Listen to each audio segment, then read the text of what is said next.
feel a sickening secret rotting away in the very house that holds all my memories, so I faked a trip to get away.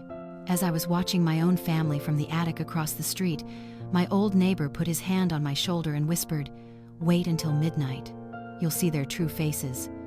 And when night fell, what I saw wasn't just dollar bills. It was the collapse of everything I ever loved. I'm Brenda, a 6-year-old widow from Portland, Oregon, and this is the story of how I had to stage my own painful play to expose the unbelievable greed and betrayal happening right under my own roof. If this story touches your heart, please like, share, and subscribe to the channel to listen to more meaningful life stories with us.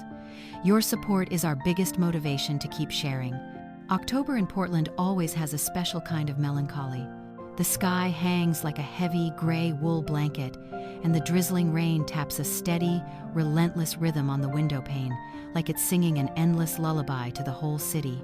I've lived here, in this house, long enough to know that tune by heart, 40 years. For some, that's more than a lifetime. For me, it was the entire happy life I had with David, my late husband.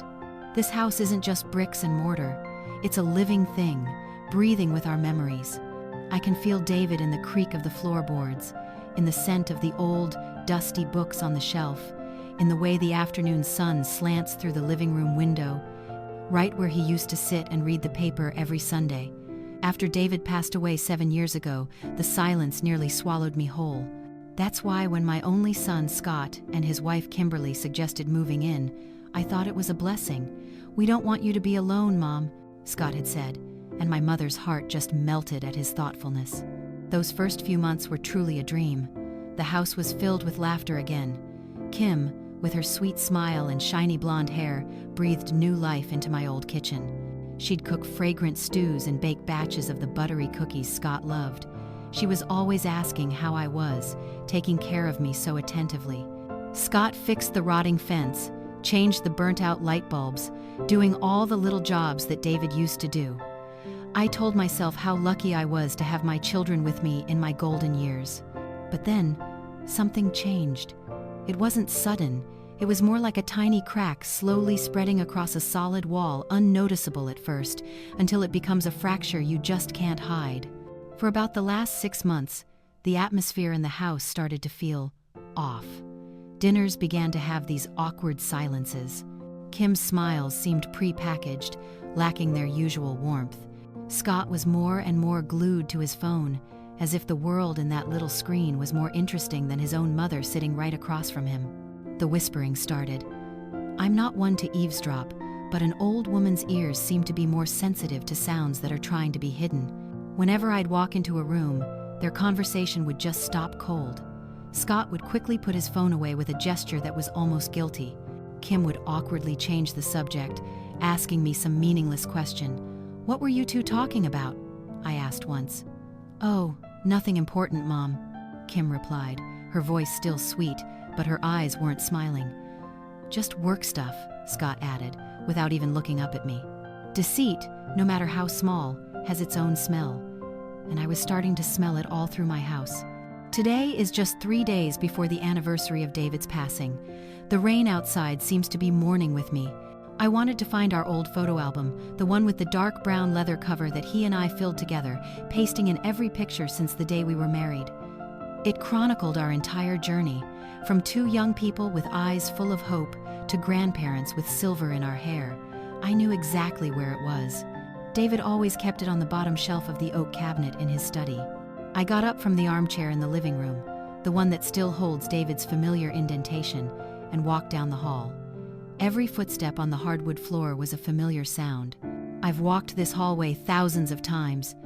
My hand reached for the brass doorknob, worn smooth over the years.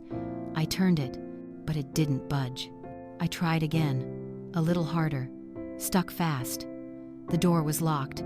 A chill ran down my spine, colder than the October rain outside. Locked? Why would it be locked? David's study never needed a key. It was the heart of the home, open to everyone. Just then, Kim walked out of the kitchen, a dish towel in her hand. Her blonde hair was in a neat bun, and she was wearing a pretty floral apron.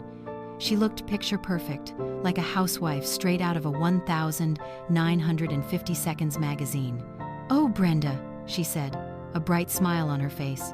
"What are you looking for?" That smile, I'd recently realized, never quite reached her blue eyes. "I wanted to go into David's study," I answered, my hand still on the cold doorknob. "I'm looking for a photo album." "But the door's locked." Kim blinked, a flicker of surprise crossing her face before it was replaced by a look of caring concern. "Oh, that's right. I locked it. I'm so sorry, I should have told you." I frowned. "You locked it? But why, dear?" She came closer, her voice soft and persuasive, as if explaining something obvious to a child. "The humidity in Portland this time of year is just awful, Mom. You know that.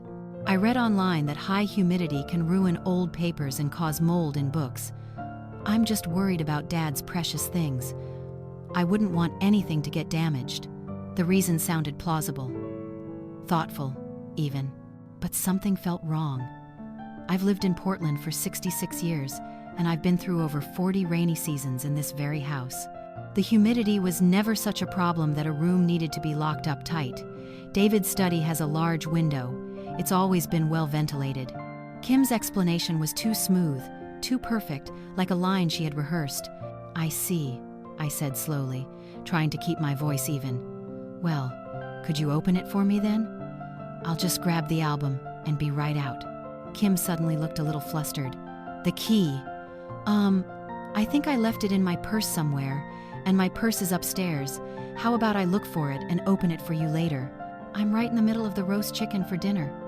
She smiled again, the kind of smile that tries to end a conversation. Just then, Scott walked in from the living room. He was still staring at his phone, his thumbs swiping endlessly. He walked past us as if Kim and I were invisible pieces of furniture. "Scott," I called out, "your father's study door is locked." He looked up, his eyes tired and impatient. "Yeah? So?" "Kim said she locked it to protect things from the humidity," I continued, watching my son's reaction closely. "Did you know about this?" Scott just shrugged, a gesture so dismissive it stung. "Kim's probably right, Mom. Better safe than sorry. It's just a bunch of old stuff in there anyway." "Old stuff?" His words were like a knife in my heart. "That was your father's life, Scott, not old stuff." Scott seemed to realize he'd misspoken. He sighed, finally putting his phone in his pocket. "I'm sorry. I didn't mean it like that. I just meant we should take good care of it. Don't worry about it so much. Kim will get the door for you later." With that, he walked straight upstairs, leaving me standing there with Kim and a heavy silence. Kim patted my arm gently. "Don't be upset with Scott. He's been under a lot of stress at work. Why don't you go rest in the living room, and I'll take care of dinner." I didn't say another word, just quietly returned to the living room. I sat down in David's armchair, feeling that familiar emptiness. But today, that emptiness had a new flavor. The taste of suspicion. The taste of being alone in my own home. I didn't believe Kim's explanation, not one bit. The humidity was just an excuse, a flimsy curtain for some secret they were hiding from me in the most sacred room of my house. The invisible wall between them and me seemed to have grown a little taller. I sat there, listening to the steady patter of the rain against the window and wondered, what is really happening under this roof? What is so terrible that they have to lock away their own father's memory? The seed of unease, once planted, quickly takes root in the soil of silence and lies. And I had a bad feeling that its roots were already running deep. Dinner that evening was held in a tense silence. Kim's roast chicken was delicious, as always, but I felt like I was chewing on cardboard. I tried to start a few conversations, asking about Scott's work, about Kim's friends, but all I got were one-word answers. They seemed to be communicating with each other in some kind of silent language. I couldn't understand a quick glance, a subtle frown. I felt like an outsider, an unwilling audience member in my own family's drama. After dinner, Kim said she forgot that she'd left the key to the study at her office and promised she'd get it tomorrow. Another lie. I just nodded, too tired to argue. A weariness washed over me, not a physical tiredness, but a spiritual one. Fighting invisible ghosts in my own home was just too much. I went to my bedroom early, leaving them with the sound of the TV and the whispered conversations I knew would start the second I was out of sight. I lay in bed, my eyes wide open, staring at the ceiling. The steady ticking of the old grandfather clock that David had fixed with his own hands echoed through the night. That sound had always brought me a sense of peace, a steady and familiar presence. But tonight, it sounded like the countdown on a time bomb. I remembered the early days when Scott and Kim first moved in. This house was too big for just me, and I was genuinely happy to have them here.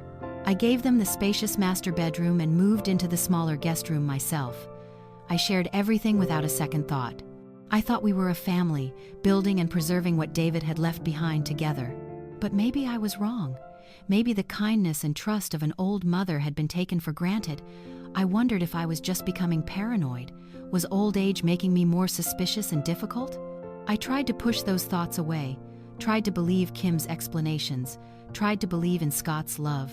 But the image of that locked door, my son's evasive eyes, and my daughter-in-law's too perfect smile kept haunting my mind. The truth was, I didn't feel like this was my home anymore. I felt like a tenant, a guest staying in their life. The house was the same, the furniture was in the same place, but its soul was different. It was no longer the safe haven that David and I had built together. Sleep wouldn't come to me that night. It was like an old friend who'd gotten angry and left, leaving me alone to face the swirling thoughts in my head. Every creak of the old house, every whistle of the wind through the cracks, seemed to be whispering to me about hidden secrets. I tried closing my eyes, counting sheep, even rereading an old novel, but my mind refused to be still. The image of the locked study door kept returning, standing like a wall between me and the truth. Around 11 o'clock, a terrible thirst rose in my throat.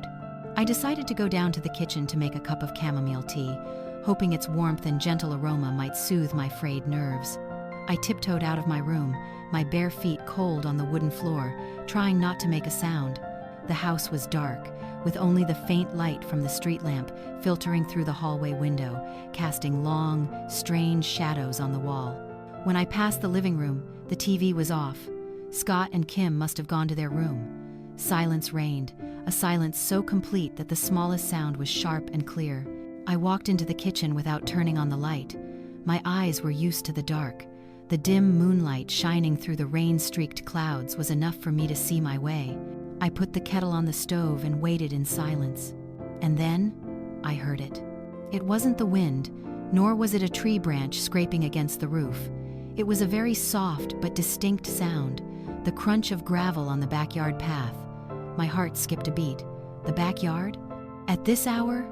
Who would be out there on a cold, rainy night like this? I quietly moved to the kitchen window, which had a clear view of the backyard. I hid behind the floral curtain, peeking through a tiny gap just big enough to see. The rain had let up a bit, now just a light mist. Under the pale yellow light from old Mr.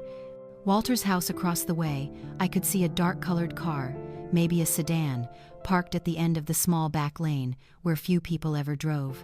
The car's lights were off, like a predator hiding in the dark. My body tensed up. A sense of alarm shot through my senses. This was not normal. Then, the back door of my house opened silently. A figure in a dark hooded jacket stepped out. Even as a silhouette, I recognized that posture immediately. Kimberly, my daughter-in-law. She moved quickly and deliberately, without a hint of hesitation, as if she were used to moving around in the dark. She didn't head for the garage or the trash cans. She went straight to the end of the garden, where a small gate opened onto the back lane. From the car, two other figures emerged. They were pulling wheeled suitcases, and the clattering sound they made on the wet gravel was jarring in the quiet night. They were a young couple, probably around Scott's age, dressed in trendy clothes, like the tourists I often saw downtown. As they approached the gate, Kim raised her hand, signaling for them to be quiet. They stopped. The three of them stood there for a moment, whispering something I couldn't hear. Then I saw something that made me hold my breath. The man from the couple took out his wallet. In the faint light, I saw him pull out a thick wad of cash. He handed it to Kim. Kim's hand, without any hesitation, took the money. Even from a distance, I could see the practiced ease in her movement. She quickly fanned through the bills, her eyes glancing down to count. A nod. Then, she tucked the money neatly into her jacket pocket. The entire transaction took less than a minute. It was swift, professional, and secretive. After taking the money, Kim unlatched the back gate and motioned for the couple to enter. She led them along the stone path on the side of the house, away from my living room and bedroom windows, heading straight for the wing where David's study was. I heard the faint jingle of keys, and then the side door, a rarely used entrance that led directly into that part of the house, opened. All three of them disappeared inside. A sliver of light flashed and then was gone. I stood frozen by the window, my hands gripping the cold countertop. The kettle on the stove began to whistle, its shrill cry tearing through the night's silence and tearing through the last shred of false peace I had left. I quickly turned off the stove, but the sound of the whistle seemed to echo in my head. My heart wasn't just aching anymore. It was breaking, piece by piece. Why cash? Why so secretly in the middle of the night? Why lead them into the house through a side entrance? And why head towards David's study, the very room Kim had just claimed was locked to prevent humidity damage? The questions flooded my mind, but the answer was already painfully clear. My daughter-in-law was up to something shady. She was turning my home, David's home, into something I no longer recognized. I no longer felt sad or confused. A different feeling was rising from deep within my chest, a cold anger as sharp as a shard of ice. They weren't just deceiving me, they were desecrating my husband's memory. His study, the room that held his soul and his intellect, where he wrote his lectures and read thousands of books, the place I would go to feel close to him again, was now being used for secret transactions, to house complete strangers. I turned, leaning my back against the wall, trying to take deep breaths. I needed to be calm. Anger wouldn't solve anything. Rushing in would only make things worse. I needed to think, to come up with a plan. I couldn't confront them now. They would just deny everything. Kim, with her cleverness, would cook up some plausible story that they were friends in desperate need of a place to stay, that the money was them paying back a loan. And Scott, my son, he would believe his wife, not his mother. I knew it. I would just end up looking like a senile, paranoid old woman in their eyes. No, I would not let that happen. I needed proof. Hard proof they couldn't deny. I needed to know exactly what was going on, how big this operation was, and most importantly, did Scott know? Was he a part of this? The thought was a sharp pain. I didn't want to believe that the son I had raised and loved could turn a blind eye, or worse, participate in deceiving his own mother. That night, I went back to bed but didn't sleep a wink. My mind was racing, putting the pieces together. The locked door, the excuse about humidity, the cash transaction in the night, the strange guests. It was all starting to connect, forming a terrifying picture. The next morning, I woke before anyone else. I went down to the kitchen, and everything looked completely normal. There was no sign of what happened last night. The table was clean. The floor was spotless. It was as if it had all been a nightmare, but I knew it wasn't. As I walked down the hall, I glanced towards David's study. The door was still shut, but this time, I knew that behind it wasn't just memories. Behind it were strangers, and maybe the truth I was looking for. As soon as the sun rose, burning away Portland's thick morning fog, I threw on a sweater and walked straight out of the house without a word. I crossed the still damp street and headed for the small, charming wooden house directly opposite mine, Mr. Walter's house. The door opened almost immediately after I knocked, as if he'd been expecting me. Walter was the very definition of dependable. At 75, he still had the straight posture of a veteran. His silver hair was neatly trimmed, and his clear blue eyes shone intelligently from behind tortoiseshell glasses. We had been neighbors for over 30 years, watching the neighborhood kids grow up, the trees grow taller, and our friends pass on, one by one. Our friendship was built on quiet understanding and hot cups of coffee on cold mornings. "Brenda," he said, surprised, "you're up early. Can I come in and talk to you for a minute, Walter? It's rather important." My voice was shakier than I'd intended. He didn't ask any more questions, just stepped back and held the door open for me. His house was tidy and warm, smelling of freshly brewed coffee and the pine from the furniture he'd built himself. He led me to the kitchen, poured me a cup of strong black coffee, and sat across from me at the small table by the window. "All right," he said in his calm voice. "You talk, I'll listen." And so I told him. I told him everything. I told him about the locked door, Kim's flimsy excuse, the whispers, Scott's distance. Then I took a deep breath and told him what I'd seen last night, the cash transaction, the suitcases, the strange guests being snuck in through the side door. As I spoke, I tried to keep my voice from breaking, tried to present it all as a series of objective facts, but I knew my eyes were betraying all the pain and fear inside. Walter listened intently, without interrupting. His calloused hands rested on the table, and his gaze never left my face. When I finished, he was silent for a long moment, his eyes looking thoughtfully out the window towards my house, which sat quietly in the weak morning light. Finally, he let out a heavy sigh. "I don't want to worry you any more than you already are. Brenda," he began carefully, "but I have seen some strange things. I didn't say anything sooner because I wasn't sure, and I didn't want to meddle in your family's business." My heart felt like it stopped. "What things, Walter?" "For the past few months," he continued, "I've noticed a lot of Ubers and Lyfts stopping in front of your house, usually on the weekends. The people who get out are always carrying luggage, looking just like tourists. They go into your house for a day or two, and then they're gone. At first, I thought maybe they were friends of Scott and Kim's visiting, you know how kids live differently than we used to. But it started happening more and more often, and I never saw Scott or Kim greet them openly. It was always very quick and discreet." Walter's words were like a bucket of cold water, but at the same time, they brought a bitter confirmation. I wasn't paranoid. My suspicions were real. "Last night," I whispered. "It wasn't the first time." "I'm afraid so," he answered softly. A silence fell between us. The ticking of the wall clock in Walter's kitchen seemed to be counting down the seconds to the collapse of the world I once knew. I had raised a son, welcomed a daughter-in-law into my family, and given them my love and trust, and this was how they repaid me. They had turned my home, my sanctuary, into something dirty. "What do I do now, Walter?" My voice was lost.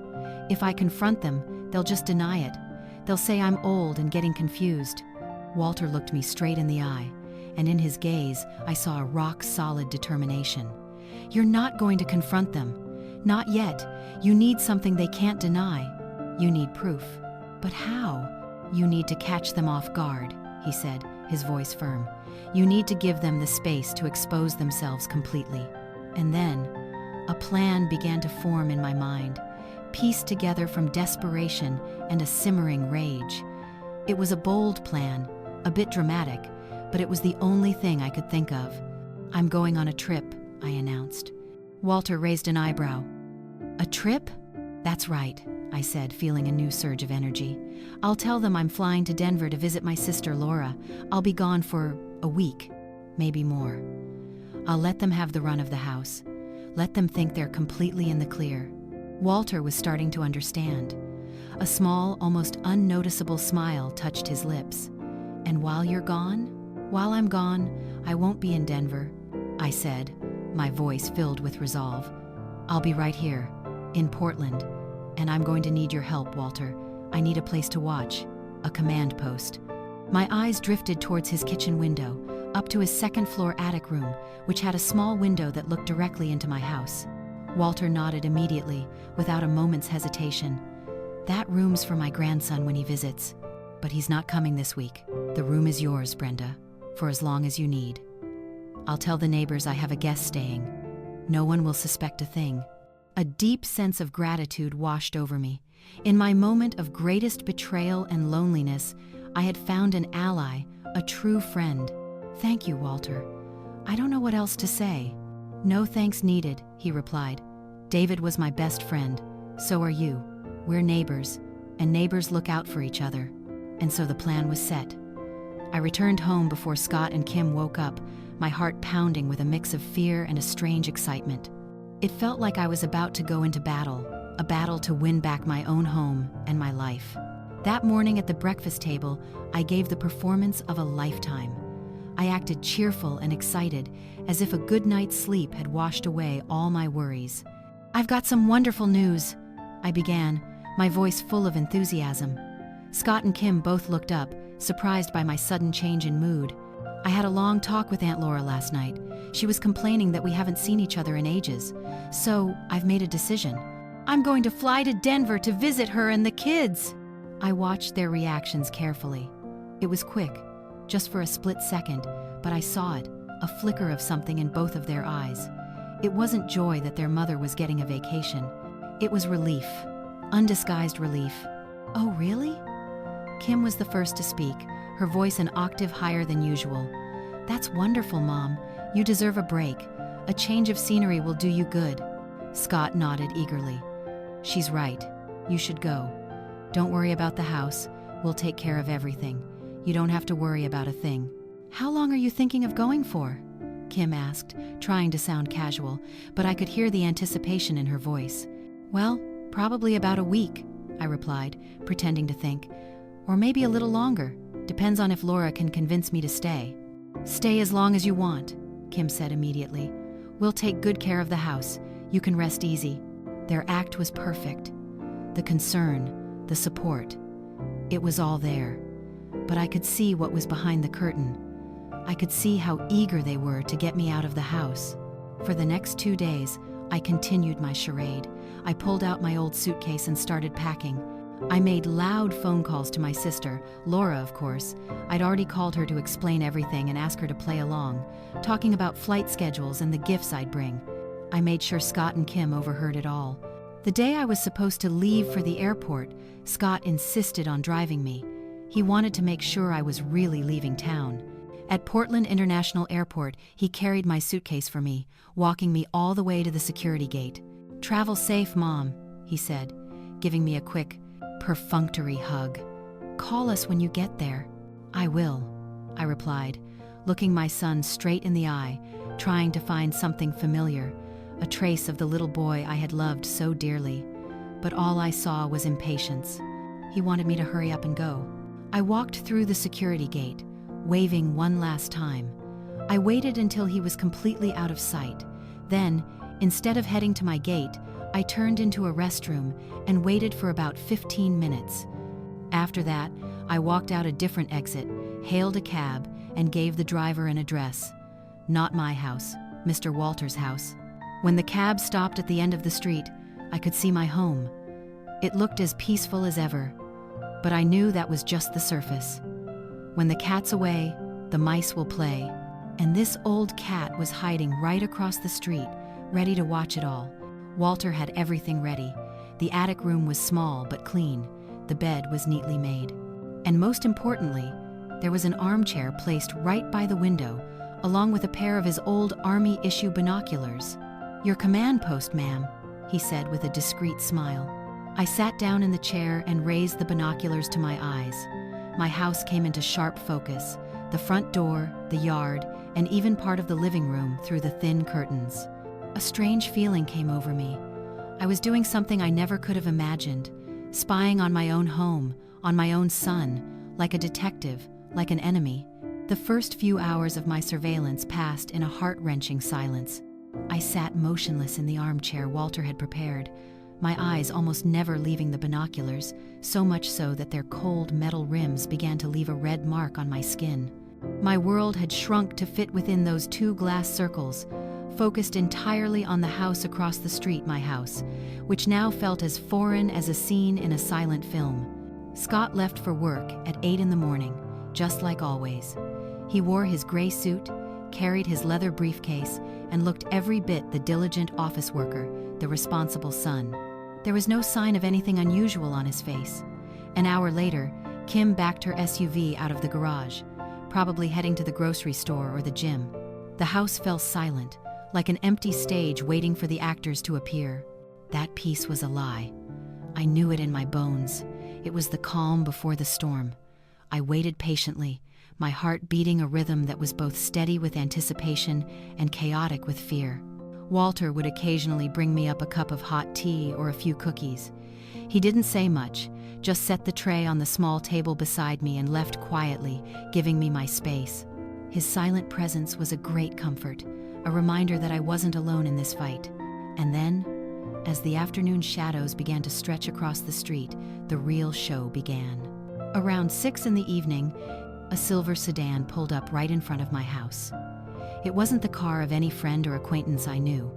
The doors opened, and a couple in their 30s got out. The man was tall, wearing jeans and a leather jacket. The woman was smaller, with her hair in a ponytail. They were pulling a large suitcase and 2 bulky backpacks. They didn't look like people coming to visit friends. They looked exactly like the people I'd seen on that rainy night. My heart began to beat faster. I adjusted the binoculars, zooming in as close as I could on the front door. Before they could even ring the bell, the door opened. Kim stood there, wearing a bright, professional smile, a smile I had never seen her give to me or to Scott. It was the smile of a hotel receptionist, a smile polished to please a customer. They exchanged a few brief words. I couldn't hear them, but I could read their lips and body language. Kim gestured inside the house, seemingly giving them a tour. The man nodded. Then he took out his wallet. The wallet again. The cash again. He counted out several bills and handed them to Kim. Kim's hand took the money quickly and discreetly, stuffing it immediately into her back pocket. Then she stepped back, opened the door wide, and invited them in. The door shut, cutting off my view. I lowered the binoculars, my hands trembling. My breath came in short, sharp gasps. So it was true.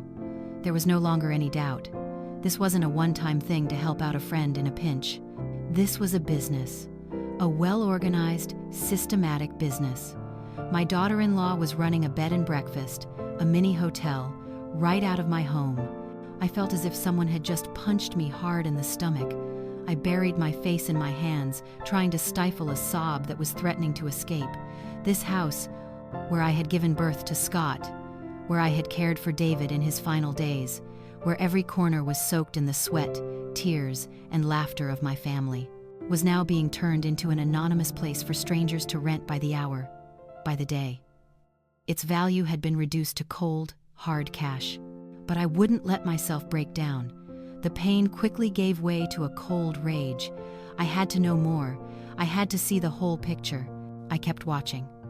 About 20 minutes later, the light in David's study came on.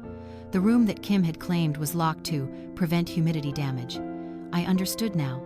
It wasn't locked to protect my husband's memories. It was locked to contain strangers, to turn a sacred space into a rental room. I imagined them putting their dirty suitcases on the rug that David had loved, hanging their strange clothes in the wooden wardrobe where he used to keep his finest suits. A wave of nausea rose in my throat. The show wasn't over. Less than an hour later, another Uber arrived. This time it was a middle-aged woman, alone, with a handbag and a small suitcase. The process was identical. Kim answered the door with a professional smile, a brief exchange, cash was handed over, and the guest disappeared behind the door. The light in the guest bedroom, the room right next to mine, turned on. I sat there, in the darkness of the attic room, silently counting the strangers in my house. 2, then 3. Just like that, my home was being occupied, room by room. When Scott came home from work, he didn't show any surprise at all. He parked his car in the garage, walked into the house, and a few minutes later, I saw him in the living room. He nodded a greeting to the first couple, even gave them a polite, social smile. He was an accomplice. There was no doubt anymore. My son, my own flesh and blood, knew everything and went along with it. He might even be a partner in it. In that moment, something inside of me died. The image of my dutiful son, the man I had been so proud to raise, shattered into a million irreparable pieces. In his place was a stranger, someone with the same face and the same voice, but a different heart. The most painful scene came late in the evening. Through the uncurtained dining room window, I saw something that will haunt me forever. Under the warm glow of the chandelier that David and I had picked out together at an antique shop, Scott and Kim were sitting across from each other. Between them was a pile of cash, all denominations. They were carefully counting it, sorting it, and stacking it into neat piles. They didn't talk much, but every now and then, Kim would look up and smile at Scott, a smile of pure satisfaction, the smile of partners in crime after a successful heist. Scott would smile back. Their faces, under the yellow light, glowed with a joy that came purely from greed. They were happy, celebrating on top of my pain, on top of the desecration of his father's memory. I wanted to scream. I wanted to smash the window, run across the street, burst into the house and flip that table over. I wanted to throw that filthy money in their faces and ask them why. Why could they do something so cruel? But I didn't. I just sat there, my hands gripping the binoculars so tightly that my knuckles turned white. Tears started to stream down my cheeks, but they weren't tears of weakness. They were tears of fury, of a resolve being forged in fire. I finally understood. This wasn't just about money. This wasn't about them falling on hard times and needing a temporary solution. This was a choice. They had chosen greed over family. They had chosen deceit over honesty. And they had chosen to make me their victim. Walter quietly entered the room. He didn't turn on the light. He just stood behind me and placed a steady hand on my shoulder. He didn't need to say anything. The gentle squeeze of his hand said it all. "I'm here with you." "Do you see that, Walter?" I whispered, my voice hoarse. "They're celebrating in my house." "I see it, Brenda," he replied, his voice low and sad. "I see it all." I didn't leave my post that night. I watched until all the lights in the house went out, one by one. The living room, the kitchen, then the bedrooms. The house fell silent again, but this time it was the silence of an invaded place, a place where peace no longer lived.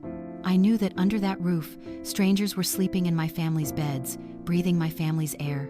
And my son and daughter-in-law were sleeping soundly, the sleep of the conscienceless, with the money they'd earned from their betrayal. When the first rays of dawn began to peek over the horizon, I was still sitting there. I hadn't slept for a second, but I didn't feel tired. On the contrary, I felt a strange sense of clarity. The initial shock and pain had passed, leaving behind a cold, clear purpose. The next 2 days passed like an agonizing slow-motion film. From my observation post in Walter's attic, I became an unwilling witness to the complete transformation of my own home. Hotel Miller ran like a well-oiled machine. Old guests checked out in the morning, as discreetly and quickly as they had arrived. Kim, playing the part of the diligent hostess, would clean the rooms, change the sheets, and get everything ready. By early evening, new guests would arrive, bringing with them more cash and more unfamiliar suitcases. Scott played a more subdued, but no less guilty, role. He was the one who went out to buy more toilet paper, soap, and towels, the supplies needed to keep the business running. He was the one who mowed the lawn and trimmed the hedges, keeping the exterior of the house looking perfect to impress the customers. He was a silent but essential cog in the machine of lies that Kim had built. Every scene I witnessed, every social smile they gave a guest, every dollar they took was like a hammer blow to my heart, but the rage inside me had been tempered into cold steel. I wasn't crying anymore. Instead, I was taking notes. In a small notebook Walter had given me, I wrote everything down: dates, times, license plate numbers, the number of guests, a brief description of them. I was building my own case file, but I knew that these notes, what I was seeing through the binoculars, still wasn't enough. It was the word of an old woman. It could easily be dismissed, written off as my imagination. I needed something tangible, something undeniable. I needed physical evidence. And I had a gut feeling that the place where they kept their secrets wasn't in the neat, clean house Kim always had on display. It had to be somewhere else, a place no one would think to look. The garage. The cluttered, dusty garage where David used to keep all of his woodworking tools, a place I had rarely set foot in since he passed. It was the perfect place to hide things you didn't want anyone to see. Saturday morning. I knew this was my chance. Saturday was the day Kim usually went out to meet friends or go shopping at the mall. Scott had a company golf tournament that he'd been grumbling about all week. The house would be empty for a few hours. From my lookout, I saw Scott drive off first, dressed in his smart golf attire. About half an hour later, Kim left in her SUV, stylishly dressed. As her car disappeared down the street, I knew my time had come. "I have to go in there, Walter," I told him, my voice firm with determination. Walter looked at me, his eyes full of worry. "That's risky, Brenda.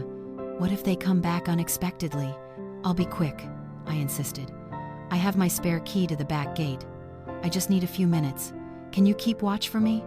If you see either of their cars, call me immediately." He hesitated for a moment, then nodded. "All right, but you promise me you'll be careful." My heart pounded in my chest as I snuck out of Walter's house, went around to the back lane, and used my spare key to open the small gate. I was breaking into my own home, a feeling that was both bitter and absurd. I didn't go into the main house. I went straight for the garage. The side door was unlocked. I pushed it gently, and it let out a protesting creak. I held my breath, listening, but there was only silence. Inside, the garage was dark and smelled of dampness, engine oil, and years of accumulated dust. Faint light filtered through a small, cobweb-covered window. Everything seemed to be exactly as it was when David was alive. The saws, drills, hammers, and chisels were still hanging neatly on the pegboard. Old paint cans and scrap wood were piled in a corner. But then, I saw something that didn't belong. In the middle of David's old things, in a dark corner behind the lawnmower, was a gray plastic file box. It looked brand new. It didn't belong here. It didn't have the layer of time's dust that everything else wore. I moved closer, my heart beating faster. The box wasn't locked, just secured with two plastic latches on the sides. I flipped them open. The lid popped up, and my breath caught in my throat. The first thing I saw wasn't cash. It was worse. It was a stack of papers. On top was a document with a bold title, Home Equity Line of Credit, Application. I picked it up with a trembling hand. The bank, Portland Community Credit Union. The applicant, Brenda A. Miller. The address, my address. The loan amount, $50,000. And at the bottom of the page, in the signature line, was a sloppy signature, a poor attempt to copy my handwriting. Brenda A. Miller. It was a blatant forgery. I had never been to that bank. I had never signed any such document. They had forged my signature to try and bleed the equity out of my own home. They were trying to take out a mortgage on the house that David had worked his entire life to pay off. A hot, furious anger surged through me. But that wasn't all. Beneath the loan application were things even more horrific. I found a printout from a vacation rental website I'd never heard of, Havenly Stays. And on it were pictures of my home, professionally taken photos. The living room with the fireplace, the dining room with the oak table and chairs, even the backyard garden. Under the description, charming and quiet Portland home near downtown, was a string of 5-star reviews from guests who had stayed here. Hosts Kim and Scott were so friendly. Wonderful place, clean and convenient. They had turned my home into a commercial product, given it a fake name, and sold my privacy to the world. And then I saw it. The final piece of evidence, the nail in the coffin for any lingering innocence I might have held onto. It was a carefully stapled packet of documents, printed from an Excel file. Its title was Oregon Trail Project. It was a business plan, detailed to a chilling degree.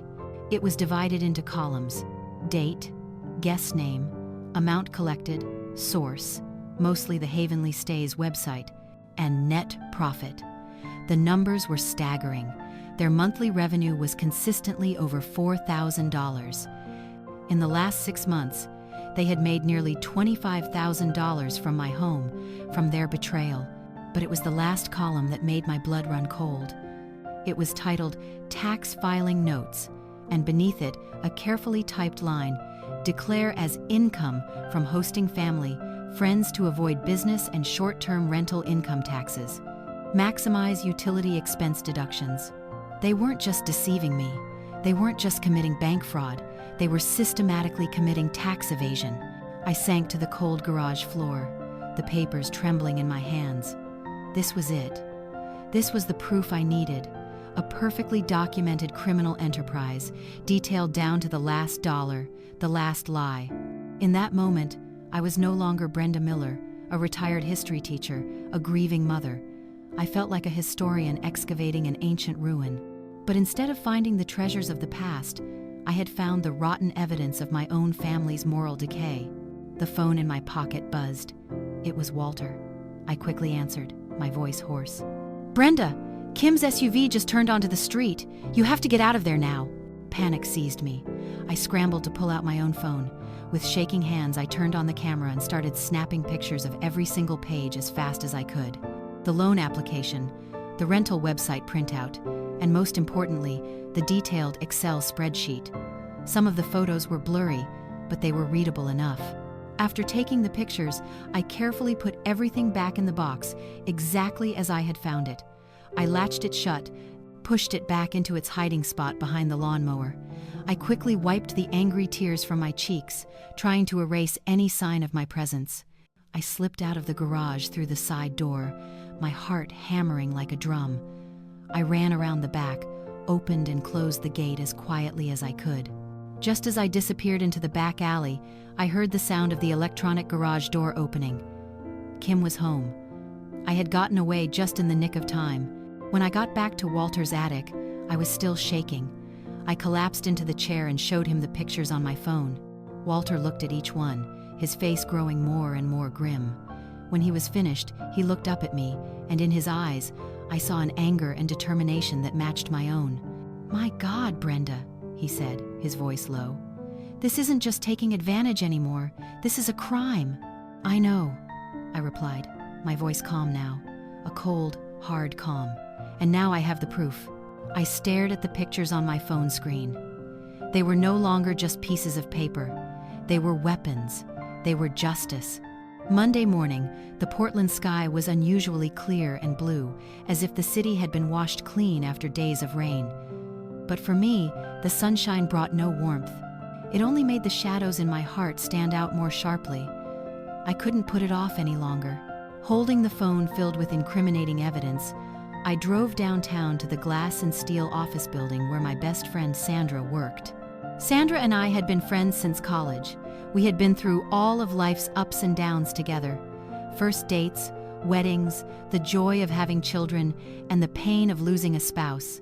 She was a lawyer specializing in family and real estate law, a smart, sharp woman with a stylish short haircut and a mind as logical as a razor's edge. If anyone in the world could help me navigate this mess, it was Sandra. Her office was on the top floor, with a panoramic view of the city and the winding Willamette River. I sat down in the leather chair across from her desk, feeling out of place in all the luxury and power. Sandra came in, holding 2 cups of coffee. She smiled at me, the warm smile of a true friend. "Brenda, it's been too long. You don't look so good." Her voice was full of concern. I couldn't hold it in anymore. As she sat down, I handed her my phone without a word. "Just look," was all I could manage to say. Sandra took the phone, a flicker of surprise in her eyes. She started to scroll through the pictures I had taken in the garage. The smile vanished from her lips, her fine eyebrows knitted together. The concern in her eyes was replaced by intense focus, then astonishment, and finally, an undisguised fury. She zoomed in on the picture of the HELOC application, then on the Excel spreadsheet. She read every line, every number, over and over. When she was done, she placed the phone carefully on the desk, as if it were a ticking bomb. She looked up at me, and in her dark brown eyes, I didn't see pity. I saw fire. "Brenda," she said, her voice sharp and professional. "This isn't just an illegal business. This isn't just about a son taking advantage of his mother. This is forgery, bank fraud, and organized tax evasion. Brenda, these are criminal offenses." Hearing those words spoken by a lawyer made it all feel 10 times more serious. I had known it, but hearing Sandra confirm it still made my heart clench. Criminal offenses. For my own son. "What do I do, Sandra?" I asked, my voice almost a plea. "I don't know where to even begin." Sandra took a deep breath, as if to steady both herself and me. She stood up and paced around her office. "Okay, the very first thing we do is protect you and your assets, immediately. Then we'll decide how to handle Scott and Kimberly." She returned to her desk, took out a notepad, and began to map out a plan of action, each bullet point a decisive step. "Step 1, she said, is to contact the Portland Community Credit Union immediately. I will draft a legal letter, enclosing your sworn affidavit stating that the signature on the HELOC application is a forgery. We will demand that they freeze that line of credit immediately and launch an internal fraud investigation that will stop them from pulling another cent out of your house. Step 2, she continued without missing a beat, we will draft a detailed, anonymous whistleblower complaint to the Criminal Investigation Division of the Internal Revenue Service, the IRS. We will provide them with a copy of the Oregon Trail Project spreadsheet. Tax evasion is one of the few things the IRS never takes lightly. They will investigate, I guarantee it. And step 3, she looked at me, her eyes both firm and understanding, is a similar complaint to the City of Portland's Bureau of Development Services. Operating a short-term rental without a license, without complying with safety and fire regulations, is a serious violation. They will be hit with a massive fine and a cease and desist order. I listened to every word Sandra said, feeling an invisible weight slowly lifting from my shoulders. For the first time in weeks, I didn't feel like I was fighting alone in the dark. I had a plan, a legal shield. What about Scott and Kim? I asked, my voice faltering. Whatever they had done, Scott was still my son. The thought of him facing legal trouble was still painful. Sandra sat down and took my hand.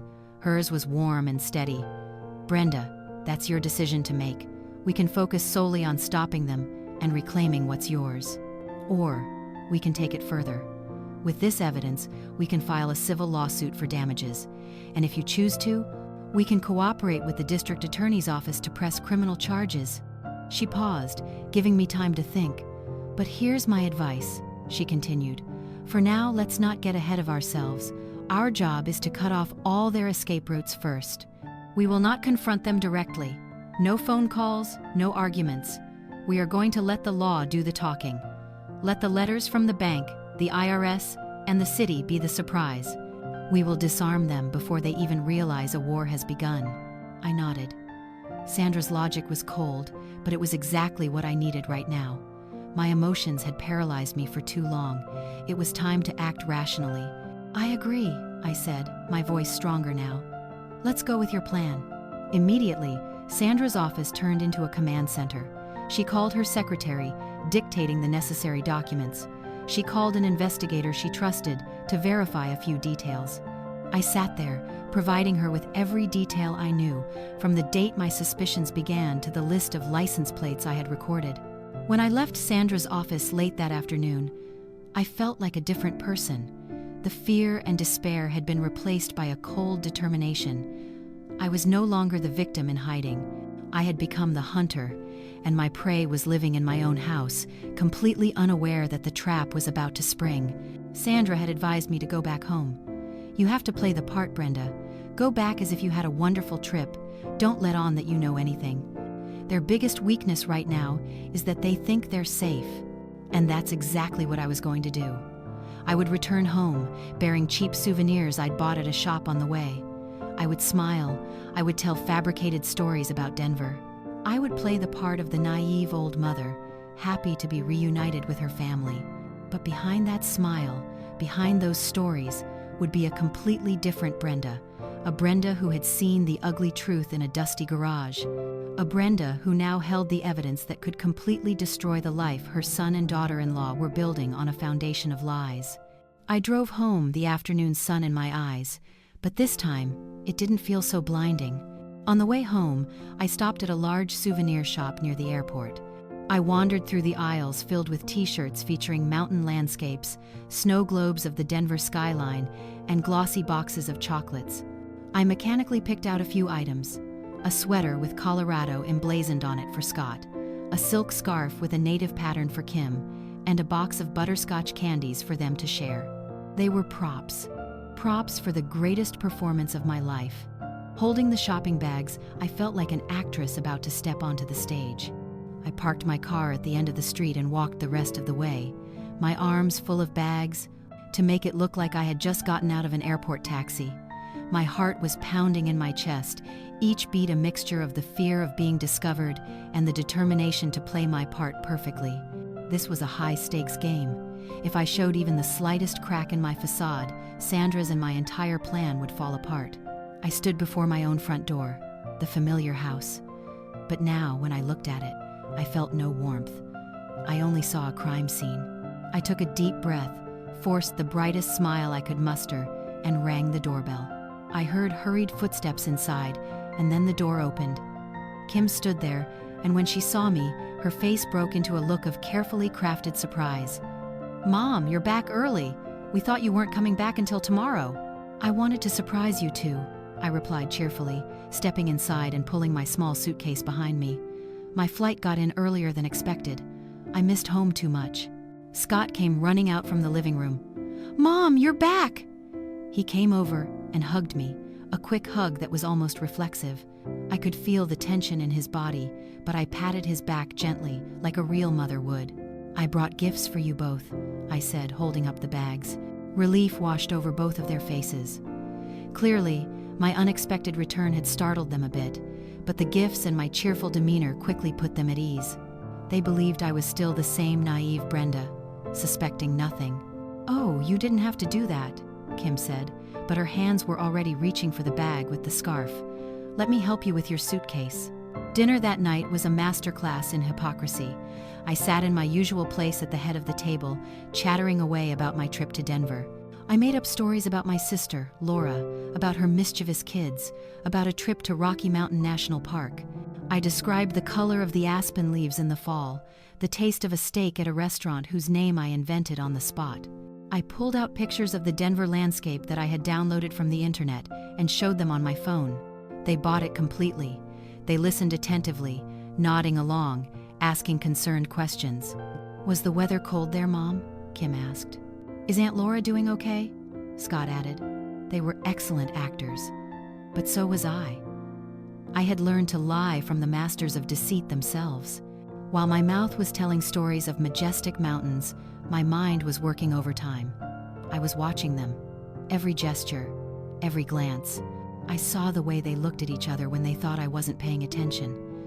I saw the tension hidden behind Scott's smile, the calculation in Kim's eyes. They were sizing me up, checking for any sign of suspicion, and I gave them nothing.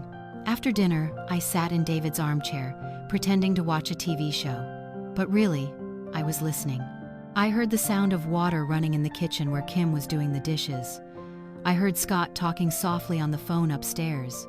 This house, once my safest place, had become a minefield.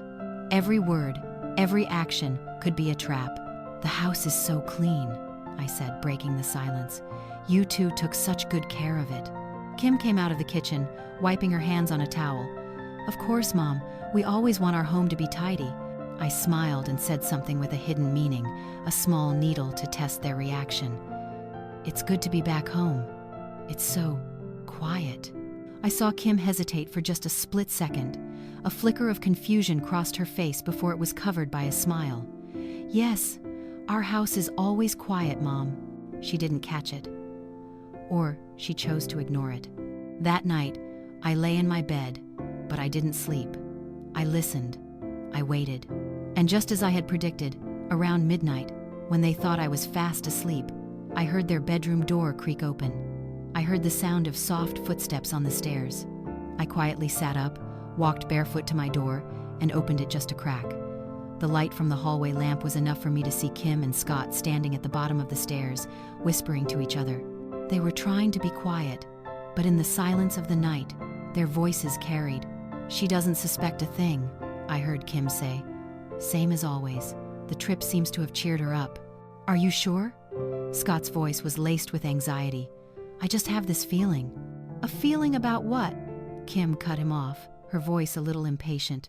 "Stop being such a worrywart. Everything is still going according to plan. The weekend guests are all confirmed.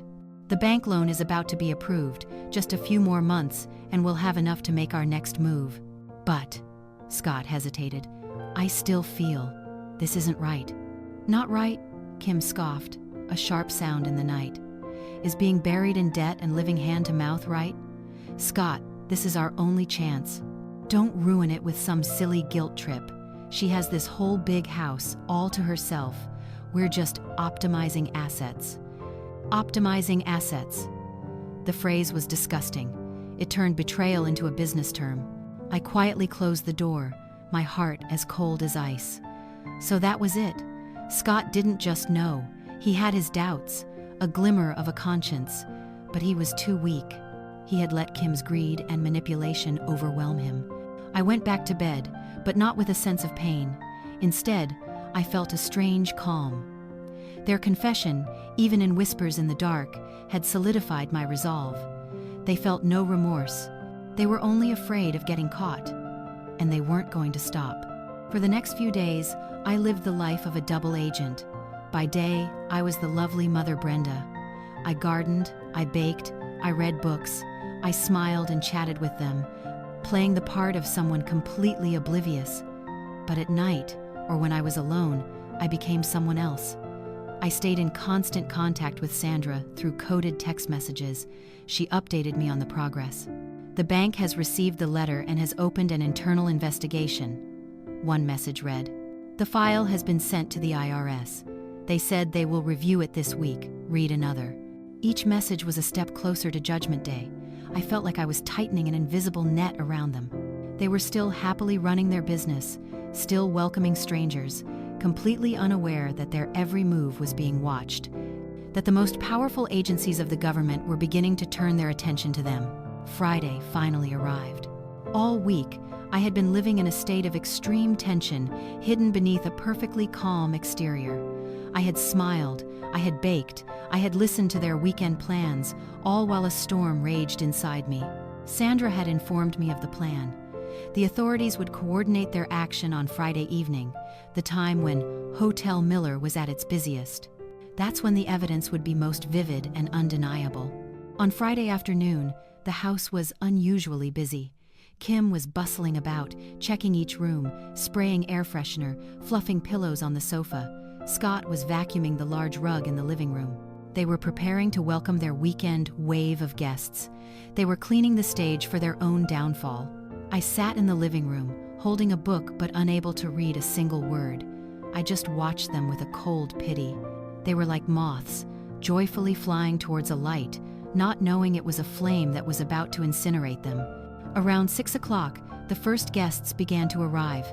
A young couple from California, looking excited for a weekend getaway in Portland. Then came a middle-aged businessman from Seattle, carrying a leather briefcase and a laptop bag. Finally, a group of 3 young women, probably students, arrived, laughing and chatting. My home was suddenly filled with the noise of strangers. Their laughter, the clatter of their suitcases on the wooden floor, all sounded so out of place in the sacred space of my family. I excused myself, saying I was tired and going to my room to rest early. It was part of the plan. Sandra wanted me out of the line of fire when things started. "You're the victim, Brenda. Act like one," she had told me. I went into my room and closed the door, but didn't lock it. I sat in the chair by the window, my heart hammering in my chest. I didn't need to see. I could hear everything. I heard Kim instructing the guests on how to use the Wi-Fi. I heard Scott helping them carry their luggage upstairs. They were playing the part of hospitable hosts perfectly. Time crawled by at a torturous pace. 7 o'clock, 8 o'clock.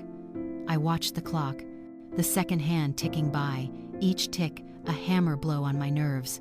Sandra said they would arrive around 8:30. And then, at exactly 8:32, I heard it. It wasn't the pleasant chime of the doorbell that the guests usually rang. It was a knock. 3 sharp, powerful, and authoritative knocks. Knock, knock, knock. Instantly, every sound in the house seemed to cease. The chatter in the living room died. I heard Scott's hesitant footsteps going to the door. "Who is it?" his voice called out, with a hint of caution. A deep, firm, and emotionless voice from outside carried into the house, loud enough for me to hear from my room. "We're from the Internal Revenue Service and the Portland Bureau of Development Services. We have a warrant to inspect for an unregistered commercial operation at this address. Please open the door." The Internal Revenue Service, the IRS. To any American, that name carries a terrifying weight. I heard a dead silence fall over the house. A silence that lasted maybe 10 seconds, but felt like a century. I could imagine the look on Scott's face, the confusion, the fear, the disbelief. Then I heard Kim's panicked whisper, "Don't open it. Tell them they have the wrong address." But the voice from outside came again, colder this time. "Mr. Miller, we know you are in there. If you do not cooperate, we will be forced to enter by any means necessary." The sound of the deadbolt turning was slow, reluctant. The door opened. I couldn't see, but I could hear everything. "Good evening, sir," said the first man's voice. "I'm Agent Thompson from the IRS Criminal Investigation Division. This is my partner, Agent Chen. And this is Inspector Davis from the Bureau of Development Services. Is there some kind of mistake?" Scott's voice trembled, trying and failing to sound calm. "This is a private residence. We're not running a business here." Kim rushed forward, her voice falsely cheerful. "That's right. There must be a mistake. This is just our family home." Inspector Davis, the woman, spoke, her voice as sharp as a knife. "Then, ma'am, can you explain why there are currently 6 people in your living room who are not members of your family? And why all of them have confirmed to our colleagues outside that they paid to rent rooms here through a website called Havenly Stays?" Another silence. This one was even heavier. The trap had sprung. "We need to come inside to conduct our inspection," Agent Thompson said, his tone leaving no room for refusal. I heard their footsteps as they entered the house. I opened my door just a crack, enough to see a part of the living room. The scene was chaotic. The 6 guests were sitting and standing around looking bewildered, their expressions shifting from confusion to annoyance. 3 officials, 2 men and 1 woman in plain clothes that screamed authority, stood in the middle of the room. Scott was frozen, his face as white as a sheet. Kim was trying to say something to Inspector Davis, but she just looked pathetic. They're our friends," Kim stammered. "They're just visiting." Agent Chen, the younger-looking one, approached the group of 3 young women. He held out a printout. "Is this your booking confirmation email? It clearly states a price of $150 per night for a triple room?" One of the girls, probably the most honest one, nodded. "Yes, that's right." The color drained from Kim's face. The inspection was swift and systematic. Inspector Davis went from room to room, pointing out a series of violations: no regulation, fire extinguishers for a lodging establishment, improper emergency exits, smoke detectors that hadn't been professionally tested. With every violation she called out, Scott seemed to shrink a little more. Meanwhile, the 2 IRS agents spoke with the guests, taking their statements, making copies of their confirmation emails and payment receipts. Then Agent Thompson turned to Scott and Kim, holding a thick file. "We also have evidence that you have been operating this business for at least 6 months, with undeclared income estimated at around $25,000, he said, his voice like ice. "Furthermore, we have a complaint of bank fraud related to a home equity line of credit application for $50,000 with a forged signature." That was the final blow. Scott staggered and had to grab onto a chair to keep himself from falling. Kim's mouth fell open, unable to form a word. They were cornered, trapped by their own web of lies. I felt it was time. I took a deep breath, opened my door, and walked out. I deliberately moved slowly, weakly, wearing my bathrobe, looking every bit the old mother awakened by the commotion. All eyes turned to me. "What's going on?" I asked, my voice feigning sleepiness and confusion. "Why is there so much noise in my house?" Scott and Kim looked at me, and in their eyes, I saw absolute horror. They realized, in that one terrible moment, they understood everything. My return, my innocence. It had all been an act. Agent Thompson approached me, his demeanor immediately softening. "Good evening, ma'am. Are you Brenda Miller, the owner of this property?" I nodded, pretending to be bewildered. "Yes, that's me. Who are you people?" "We're with the city and federal authorities, ma'am. We are investigating some illegal activities being conducted here." "May I ask, did you give your son and daughter-in-law permission to operate a room rental service on your property?" It was the million-dollar question. I paused for a moment, looking directly into Scott's eyes, then at Kim's. I let the silence stretch, letting them suffer every second of the agonizing wait. Finally, I turned back to Agent Thompson and said clearly and distinctly, my voice trembling with emotion. "No," I said. "I did not give them permission. I didn't know anything about this. Their entire world, built on a foundation of lies, came crashing down right before my eyes. My words, "I didn't know anything about this," hung in the air of the living room, heavy and powerful.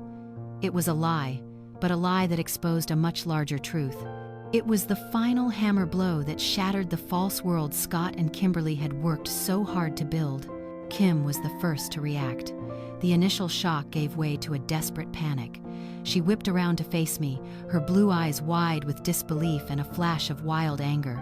"Mom!" she shrieked, her voice high and shrill, completely losing its usual sweetness. "What are you talking about? How can you say you didn't know?" I looked at her. Not with the eyes of a frail old mother anymore. I looked at her with a cold, distant gaze. My silence was more damning than any accusation. Scott, on the other hand, completely fell apart. He couldn't speak, just shook his head back and forth, his pale face now dotted with sweat. He looked at me, then at Kim, then at the agents, his eyes like a trapped animal's, seeing no way out. He understood. He understood that his mother not only knew, but had orchestrated this entire play. Agent Thompson, with the keen sense of a seasoned investigator, immediately grasped the situation. He signaled to the guests, "We apologize for the inconvenience. Our inspection is complete. You can collect your rental fees from Mrs. Miller here, and please vacate the premises."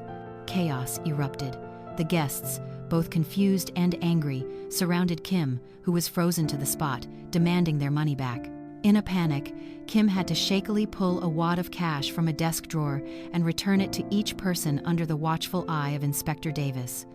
For a moment, my house turned into a chaotic marketplace. When the last guest had left, taking their suitcases and their noise with them, a terrifying silence fell upon the house. All that remained were me, Scott, Kim, and the three officials. The curtain had fallen. Only the main actors were left to face each other on a bare stage. Agent Thompson handed Scott a stack of papers. "This is the official notice of the IRS investigation. You will both be receiving a summons shortly. This is the violation notice from the Bureau of Development Services, along with the initial fine. We advise you both to find a lawyer." With that, they gave me a polite nod. "Mrs. Miller, we will be in touch with you as a witness and the aggrieved party. We hope you have a quiet evening." They left. The front door closed behind them. The dry click of the lock was not just the sound of a closing door. It was the sound of a judge's gavel, ending a silent trial. It was the sound of a coffin lid, closing on a family relationship. The air in the living room, already thick, seemed to solidify, trapping the three of us in a block of amber made of silence and betrayal.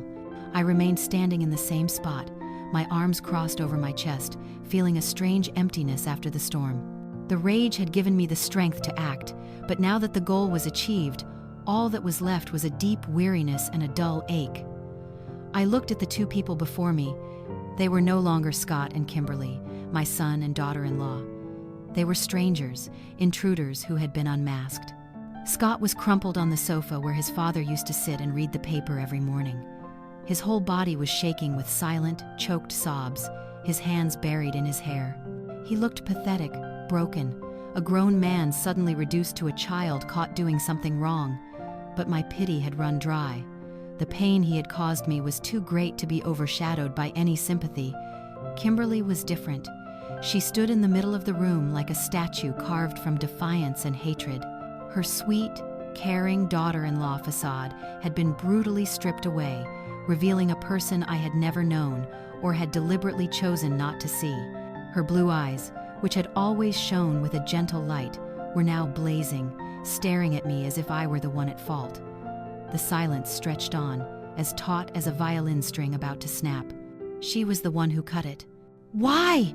she hissed, her voice sharp and piercing, cutting through the stillness. It was no longer the clear, melodic voice she used to call me Mom. This was her real voice. "Why would you do this to us? This is family. Do you have any idea what you've just destroyed?" A small, contemptuous smile touched my lips. "Family?" I repeated, my voice terrifyingly calm. "How do you define family, Kimberly? Is it a place where you deceive your mother-in-law, turn her home into a motel for strangers, forge her signature to try and steal her assets, and cook up a perfect plan for tax evasion? Is that your definition of the word family?" Every word I spoke was an undeniable truth, a dagger aimed at her delusions. Kim staggered back a step, as if struck by an invisible blow. The anger on her face was replaced by alarm as she realized I knew more than she thought. It was then that Scott finally looked up. His face was tear-streaked, his eyes red and swollen. He looked at me, a mixture of fear, shame, and a desperate curiosity. "Mom, you knew everything?" His voice was weak and broken. "Since when?" "Since when?" I took a step forward, moving to the center of the room, to the center of the ruin they had created.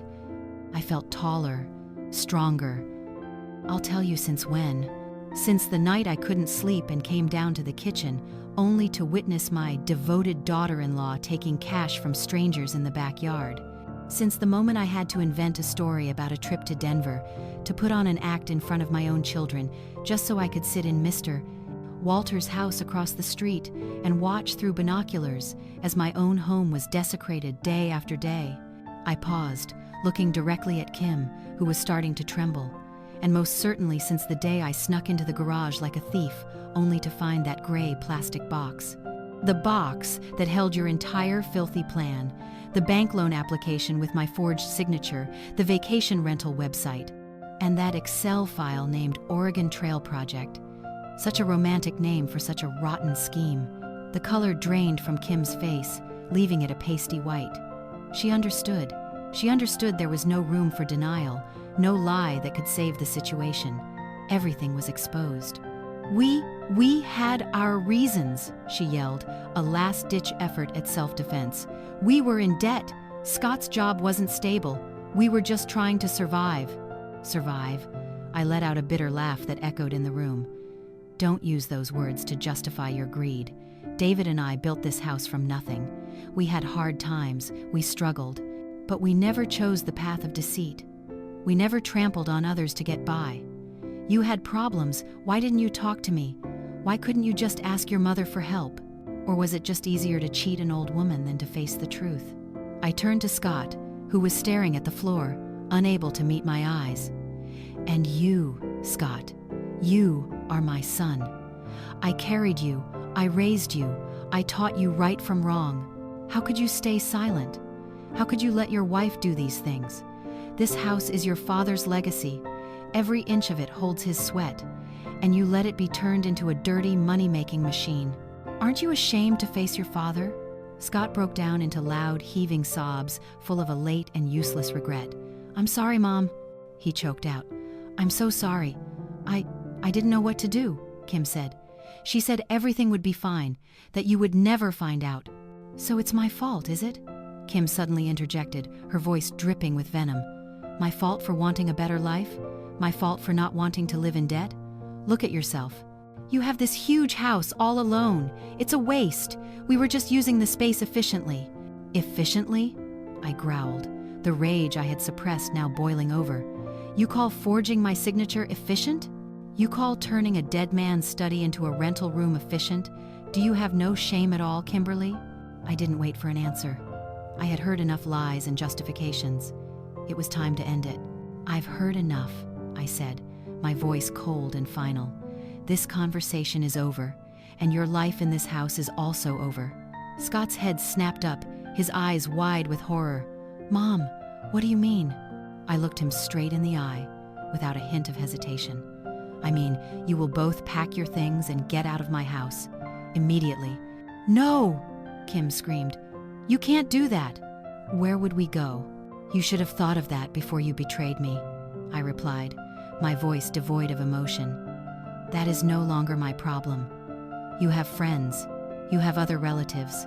Or perhaps you can use the nearly $25,000 you made from this house to rent an apartment. Oh, wait, you'll probably need to save some of that for fines and a lawyer, won't you?" My words were a final slap, stripping them of all hope. Scott could only cry. Kim stood there, trembling with anger and helplessness. She had lost, completely. She, the smart and cunning woman, had been defeated by the old mother-in-law she had always looked down on. I turned my back on them, not wanting to see their pathetic state any longer. "I'm giving you until noon tomorrow, 12 o'clock sharp. If you are still here, I will call the police. And this time it won't be the IRS or the city. It will be the Portland police with an eviction order. I walked away, leaving them in the ruins of their own making. I went to my bedroom, closed the door, and for the first time in days, I leaned my back against it and let my body shake. The battle was over. I had won. That night, my house was filled with a strange kind of silence. Not the peaceful silence of a home, nor the tense silence of the days I had been watching them. This was the heavy silence of a battlefield after the fight is over. I could hear noises from their room down the hall, the angry sound of drawers being pulled open, the heavy thud of things being moved. They were packing. My sentence was being carried out. I couldn't sleep. I sat in my bed, looking out the window at the Portland streetlights, twinkling like fake stars. I had won, but the victory tasted bitter. Every sound from their room was like a knife twisting in my heart. It was the sound of my son erasing his presence from my life, piece by piece. I had kicked him out of my house, but it felt like I was amputating a part of myself. Had I done the right thing? Was there another way? 1,000 questions swirled in my head, but none of the answers brought me peace. The next morning, I woke up feeling completely drained. I went down to the kitchen and made myself a cup of coffee. The house was a mess, a kind of chaos Kim would never have allowed. Half-empty glasses were left on the table, a few papers were scattered on the floor. It was the debris of a life leaving in a hurry. Around 10 o'clock, they came downstairs, pulling their suitcases. They both avoided my eyes. Scott looked haggard, his eyes swollen and red. He looked like he had aged 10 years overnight. Kim was the opposite. Her face was a hard mask of resentment, her lips pressed into a thin line. She was no longer trying to hide her contempt. They loaded their luggage into the SUV in silence. When everything was packed, Scott came back inside alone. He walked to the small table in the entryway and put down a set of keys. The clink of metal on wood was jarringly loud. He stood there for a moment, his back to me. I hoped, that he would say something, an apology, an explanation, a goodbye, but he said nothing. He just stood there, his shoulders shaking, then he turned and walked quickly out the door, slamming it shut behind him. I heard the engine start, the squeal of tires on the pavement as they sped away, and then silence. A deep, profound, and absolute silence. My house suddenly felt enormous and frighteningly empty. I had gotten it back, but I was completely alone. I collapsed onto the bottom step of the staircase, and finally, I cried. I cried not for anger or victory, but for loss. I cried for the son I had lost, for the family I had tried to build that was now nothing but ashes. I cried for my own innocence, for having trusted so blindly only to be betrayed so cruelly. A few months later, my life began to settle into a new routine. The legal storms that Sandra had set in motion began to bear fruit. Scott and Kimberly were hit with a massive fine from the city for their illegal business, so large that they had to sell the old condo they had secretly been holding onto just to cover it. The IRS investigation into their tax evasion and bank fraud was ongoing, a dark cloud hanging over their future. I heard through mutual acquaintances that their relationship had crumbled under the weight of blame and bitterness. Kim had moved to another state. Scott remained in Portland, living in a cheap rental apartment and working an odd job. Sandra asked me if I wanted to press criminal charges for the forgery. With the evidence we had, it was very likely Scott would face jail time.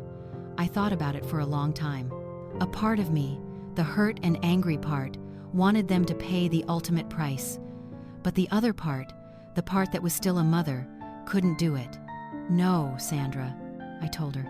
Let's just leave it. They've already lost everything. Their reputation, their money, their family. I think that's a heavy enough sentence. I didn't do it for Scott. I did it for myself. I didn't want to live the rest of my life with the image of my son behind bars. I began the process of reclaiming my house, not just legally, but spiritually.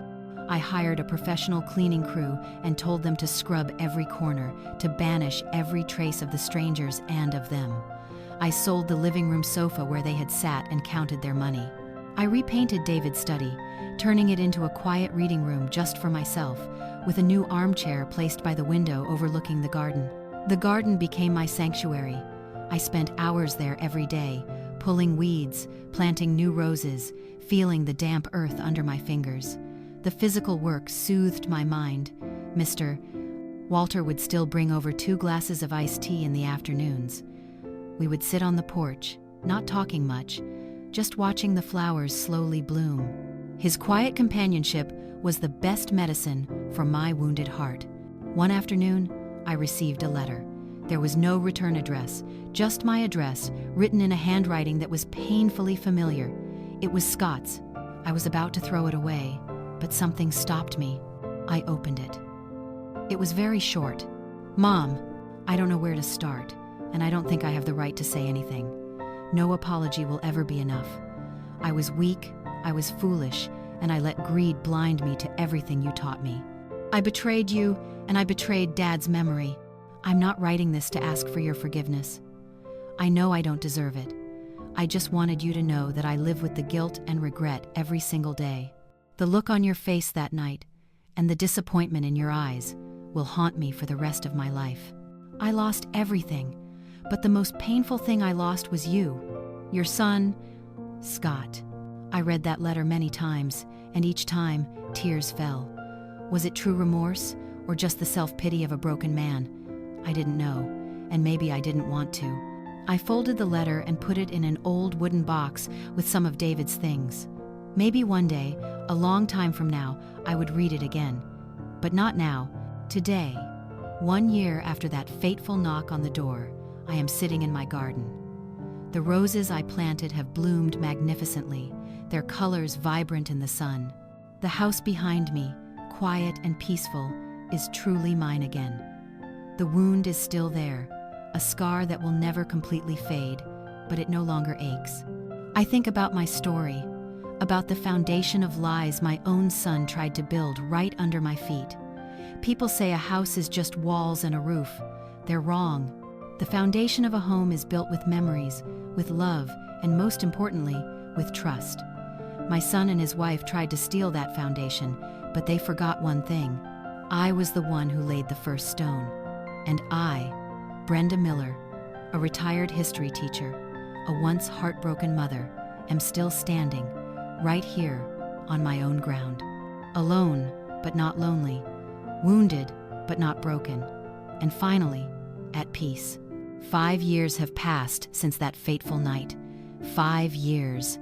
A stretch of time long enough for the deepest wounds to begin to scar over, though sometimes, when the weather changes, they still ache with a dull throb. My house is now filled with light. I took down the heavy curtains, letting the morning sun dance on the hardwood floors. I turned Scott and Kim's old bedroom into a proper guest room, with cream-colored linens and vases of fragrant dried lavender, ready to welcome true friends like Sandra or my sister Laura, whenever they visit. I no longer hear directly about Kimberly. Through whispers here and there, I learned she remarried a wealthy man in Florida. Perhaps she found what she was always chasing. I feel no hatred, nor do I wish her well. To me, she is simply a ghost from the past, a bad dream that faded with the dawn. Scott's story is more complicated. After a few years of working tough, manual labor jobs, he went back to school and got a certificate in carpentry. It's ironic, really, that he found his peace in the very craft his father had loved. Occasionally, on major holidays like Christmas or Thanksgiving, he'll send me a small wooden piece. He's made himself a jewelry box, a serving tray, a picture frame. There's never a letter, never a note, just the object and his name carved discreetly in a corner. I keep them all. I place them in places of honor around the house. I understand this is his way of apologizing, a silent apology crafted from patience, sweat, and repentance. I'm still not ready to see him, to speak with him face to face. Maybe I never will be, but I have forgiven him. Not the kind of forgiveness that erases the past, but the kind that frees me from the burden of resentment. Today is a beautiful spring morning. I'm sitting on the porch swing in the backyard, a warm cup of tea in my hands, looking at my garden. The roses I planted all those years ago have now grown into a massive, magnificent trellis. Mr. Walter passed away 2 years ago, but before he left, he helped me plant a small Japanese maple in the corner of the yard. It's grown tall now, its deep red leaves spreading out like a protective umbrella. Every time I look at it, I remember my kind old friend, the one who stood by my side without needing a single explanation. I take a sip of my tea. Peace is no longer a luxury I have to fight for. It has become a part of me, as quiet and steady as that maple tree. I have walked through the storm. I have faced the monster of betrayal, and I have survived. After everything that happened, I've come to a realization. People often talk about the foundation of a house, about concrete and steel, but I've learned that the true foundation of a person's life is trust and self-respect.